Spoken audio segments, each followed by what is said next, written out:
اسی طرح علم کی قربت اور علماء کی صحبت فرض ہے، مطلب علماء وارث، علماء حق، یہ بھی ضروری ہے۔ اس سے مراد علماء آخرت اور علم آخرت ہے، علم دنیا اور علماء دنیا نہیں۔ اس کا فرق ملحوظ رکھنا بہت ضروری ہے، جو اس وقت ہم اپنی کم علمی کی وجہ سے ہم غافل ہیں، ہم وہ ایک ہی لاٹھی سے کہتے ہیں نا کہ سب کو ہانک دیتے ہیں، تو ایسا نہیں، اس کا فرق رکھنا بہت ضروری ہے۔ کہتے ہیں نا شیر اور شیر ایک ہی طرح لکھا جاتا ہے، لیکن فرق ہے، شیر ہے اور شیر جو ہے دودھ کو کہتے ہیں تو وہ الگ ہے۔ تو وہ دکھتا اگر ایک ہے تو وہ ضروری نہیں ہے کہ وہ ایک۔ ابو جہل اور نبی کریم صلی اللہ تعالیٰ علیہ وسلم کی ظاہری مشابہت تھی، ظاہری وہ بھی اسی طریقے سے اوضاع ختم ہے، لیکن کتنا بڑا فرق ہے، ایک آسمان ایک زمین ہے۔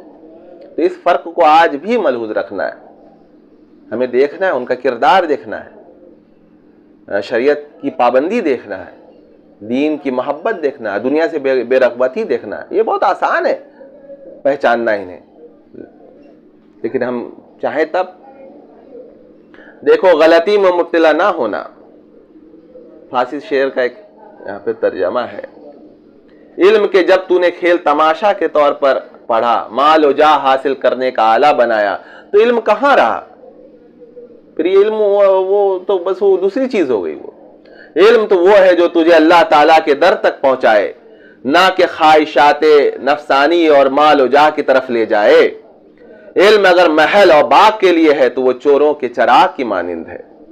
مطلب یہ علم جو ہے وہ اس کے لیے مفید ہو گیا، علم ایک چراغ، ایک ٹارچ کی طرح ہے جس کی روشنی میں جو ہے اس کا چوری کرنا اور آسان ہو گیا، علم کو اس سے ذریعہ بنا لیا دنیا کمانے کا۔ اللہ محفوظ رکھے، حفظ و امان میں رکھے ہم سب کو۔ جاہلوں کی جماعت، ظاہر پرستوں، جھوٹے دعویٰ کرنے والوں اور فضولیوں سے خود کو محفوظ رکھنا چاہیے، ان کے واہیات و خرافات میں مشغول نہیں ہونا چاہیے، ایسے لوگوں کی صحبت سے خود کو بہت دور رکھنا چاہیے۔ آج کل سارے جہاں میں ایسے ہی لوگوں کی کثرت ہے۔